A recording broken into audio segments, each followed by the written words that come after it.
قرآن ہے میرا رہنما قرآن، شفا ہے نور ہے قرآن، جلا دل کی میرا قرآن، رضا رب کی میرا قرآن، قرآن قرآن۔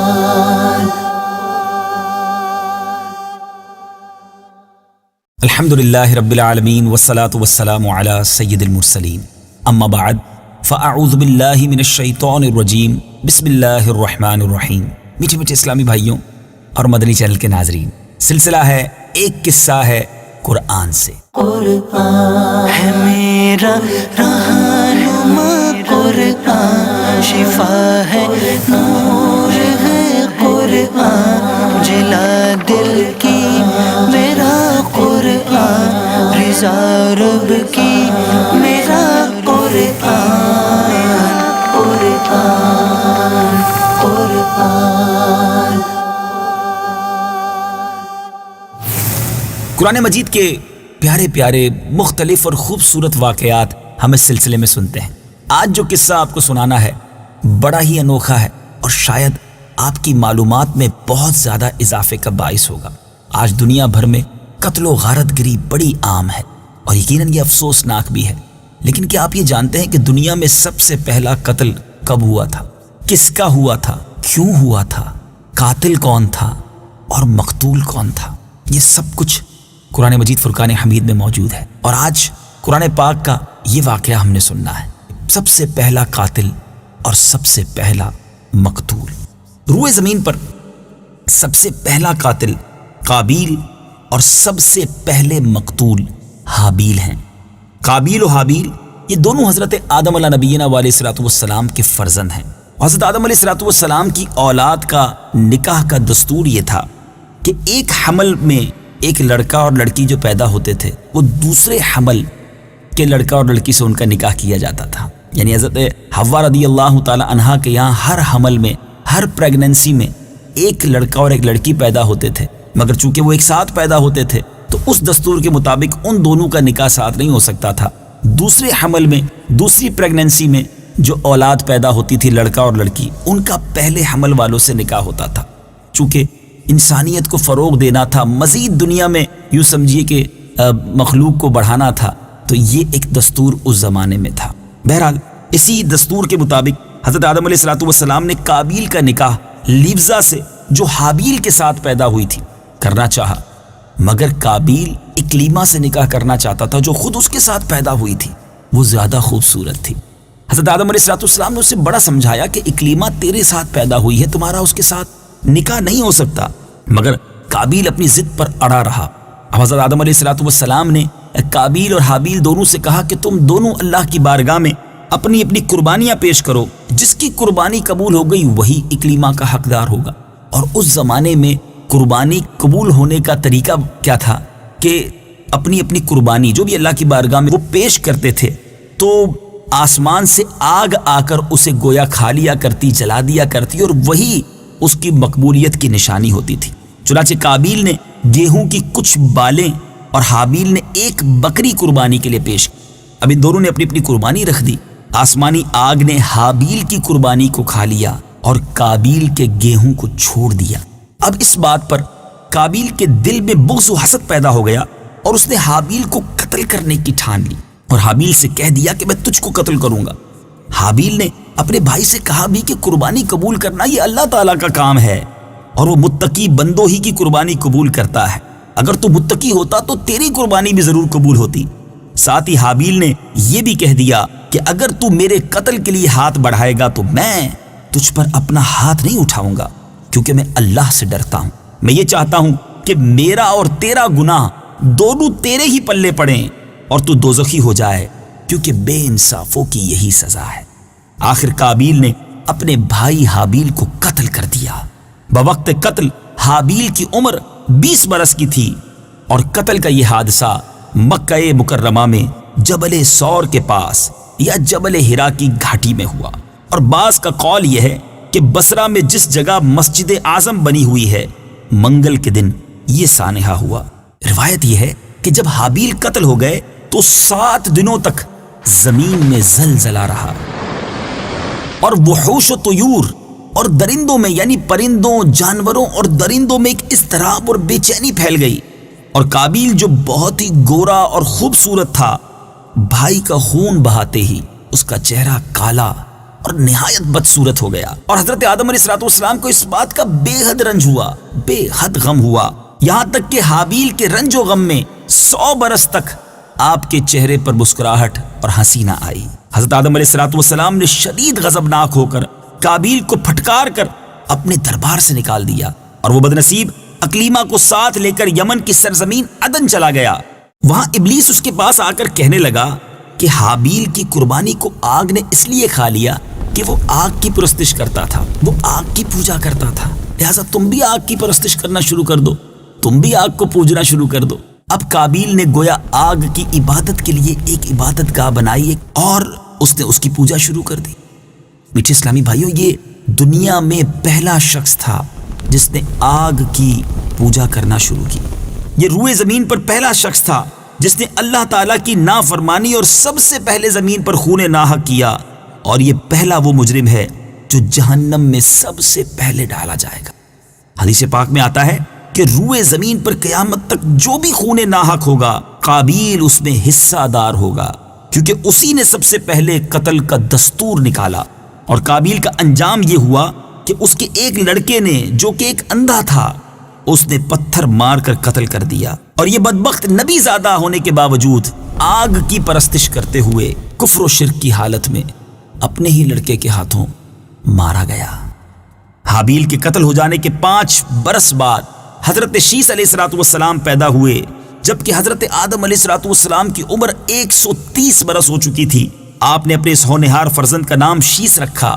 یہ سریانی زبان کا لفظ ہے اور عربی میں اس کے معنی ہیں ہبۃ اللہ، یعنی اللہ کا عطیہ ہے۔ حضرت آدم علیہ السلام نے 50 صحیفے جو آپ پر نازل ہوئے تھے، ان سب کی حضرت شیس علیہ السلام کو تعلیم دی اور ان کو اپنا خلیفہ اور جانشین مقرر کیا، اور ان کی نسل میں خیر و برکت ہونے کی دعائیں مانگی۔ ہمارے پیارے آقا مدینے والے مصطفیٰ صلی اللہ تعالی علیہ وآلہ وسلم حضرت شیس علیہ السلام ہی کی اولاد میں سے ہیں۔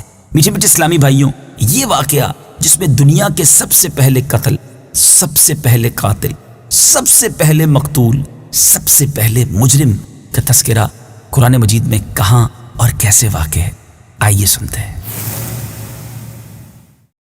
بسم اللہ الرحمن الرحیم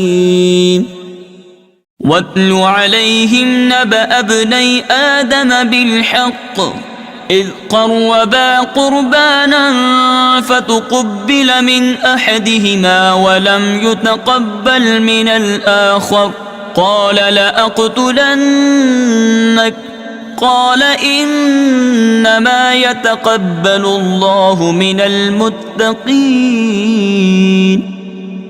ترجمہ: اور اے حبیب انہیں آدم کے 2 بیٹوں کی سچی خبر پڑھ کر سناؤ۔ جب دونوں نے ایک ایک قربانی پیش کی تو ان میں سے ایک کی طرف سے قبول کر لی گئی اور دوسرے کی طرف سے قبول نہ کی گئی، تو وہ دوسرا بولا میں ضرور تجھے قتل کر دوں گا۔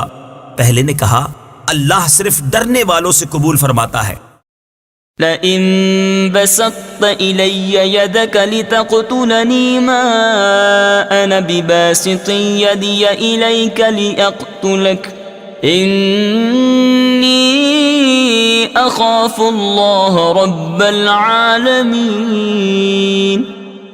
ترجمہ: بے شک اگر تو مجھے قتل کرنے کے لیے میری طرف اپنا ہاتھ بڑھائے گا تو میں تجھے قتل کرنے کے لیے اپنا ہاتھ تیری طرف نہیں بڑھاؤں گا۔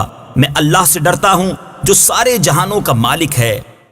انی اريد ان تبوء بإثمي وإثمك فتكون من اصحاب النار وذلك جزاء